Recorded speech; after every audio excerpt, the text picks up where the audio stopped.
तो ये इसने कहा ज़ीशान भाई आपको परेशान होने की ज़रूरत नहीं है, आप मेरे साथ शुरू करें। थोड़ा थोड़ा करके 10 लाख से स्टार्ट किया, प्रॉफिट आना शुरू हुआ। 10 लाख से शुरू किया, जो अभी आपका तकरीबन 12.5 करोड़ बन गया। जी बिल्कुल ऐसे। ठीक है। और वो मेरा नहीं था, मेरे साथ और लोग भी जुड़े, मेरे कुछ रिश्तेदार जुड़े, ठीक है, कुछ हमसाये थे वो जुड़े, कुछ बेवाएं थी वो जुड़ी। मतलब कि उन्होंने देखा कि ज़ीशान भाई ने कहीं पे पैसे लगाए हुए, वहां से हर महीने पैसे का जो है वो आ रहा है, प्रॉफिट आ रहा है, और उन्होंने कहा कि ज़ीशान भी हमारे भी लगवा दें। ठीक है, मतलब कि उनके लिए साकिब एग्जिस्ट नहीं करता, आप एग्जिस्ट करते हैं। बिल्कुल ऐसे। ठीक है, फिर मैं साकिब को जब ये पैदा हुआ था जब से जानता हूँ, मैं इसके सेकंड कजन हूँ, ये मेरे फादर के चाचा का बेटा है। ठीक है। तो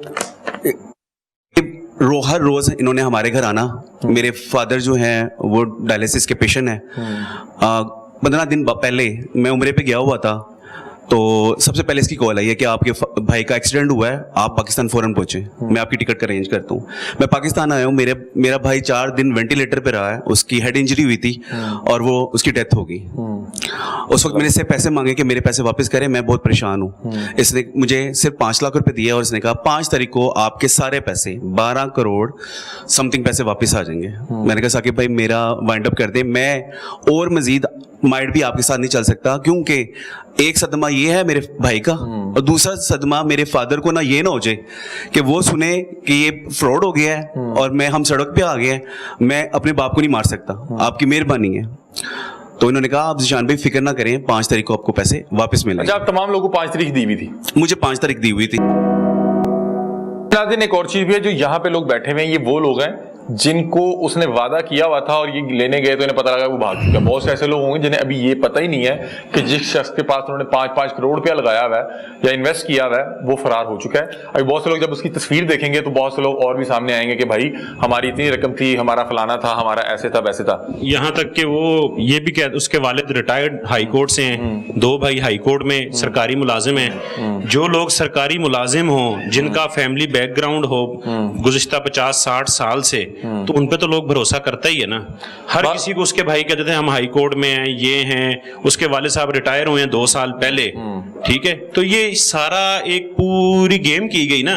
किसी उसके वाले साहब ने भी दाढ़ी रखी हुई, भाइयों ने भी, भाई आज दन दनाते फिर रहे हैं कि हम तो किसी चीज के जिम्मेदार नहीं है। फिर ज़ीशान भाई 12 करोड़ 27 लाख छोटी अमाउंट नहीं है। अब जब वो लेके भागा, मुझे तो, मेरे लिए तो क़यामत वाला दिन था। और जिनके पैसे देने हैं और वो कहते हैं कि भाई हम किसी को नहीं जानते साकिब को, हम ज़ीशान को जानते हैं। अब वो कहते हैं अपने आप को बेचो, अपना घर बेचो, सब कुछ बेचो, और हमें तो, और यहाँ तक नौबत आ गई सर कि मैं अपने आप को कर लूं। और यहाँ नौबत पहुंच गई थी कि मेरा पूरा सुबह इरादा था। फिर मैंने अपने बाप को देखा, वो तो ऑलरेडी बहुत ज़्यादा बीमार है और वो मतलब उनकी स्टेज जो है बहुत ज़्यादा, वो जो है डायलिसिस में और बहुत कमज़ोर हो चुके हैं। फिर मैंने अपने बच्चों को देखा। अब मेरे लिए तो क़यामत का मंजर है। अब ना मैं रो सकता, ना मैं अपने आप को मार सकता।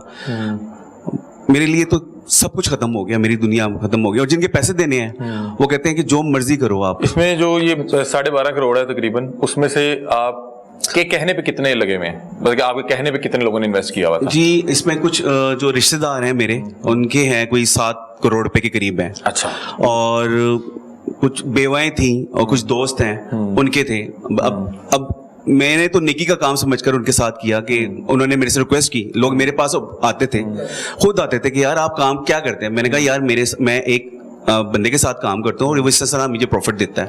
आप अगर मुझे 10 लाख देंगे तो आप मुझे क्या प्रॉफिट दे देंगे। मैंने कहा आपको मैं 30 से 40 हज़ार रुपया प्रॉफिट मिल जाएगा। उसमें से 10-12 हज़ार रुपया मैं भी रखता था। तो कुछ बेवाओं को मैं खुद पैसे ऐड करके देता था कि यार मैं निकी का काम कर रहा हूँ। मुझे नहीं पता था कि निकी इतनी महंगी पड़ जाएगी कि आज अब मैं फ्रॉडिया हो गया हूँ। लोगों की नज़र में मैं फ्रॉडिया हूँ और लोग मेरे पीछे पड़े हुए हैं। वो कहते हैं कि कोई किसी को नहीं हम जानते, आप मेरे पैसे निकाल के आज। अच्छा, मुझे एक बात बताएं कि जाते हुए आपसे 32 लाख रुपए भी उसने मेरे से पूछा कि ज़ीशान भाई आपके अकाउंट में क्या पड़ा हुआ है। मैंने कहा 32 लाख रुपए। ज़ीशान भाई आपको पीर वाले दिन इसके साथ 2.5 लाख रुपया मिलेगा, आप मुझे दे दें, आपकी इमानत है, मैं आपको 2.5 लाख रुपए दूंगा और आप मेरे से ले जाएं। मैंने कहा यार मेरे जो है मेरे फादर का आपको पता है मतलब मेरे पास नहीं है। उसने कहा ज़ीशान, आपके भाई इंतकाल कर चुके थे? मेरे भाई इंतकाल कर गए थे। मेरे घर में एक बेवा बैठी हुई है।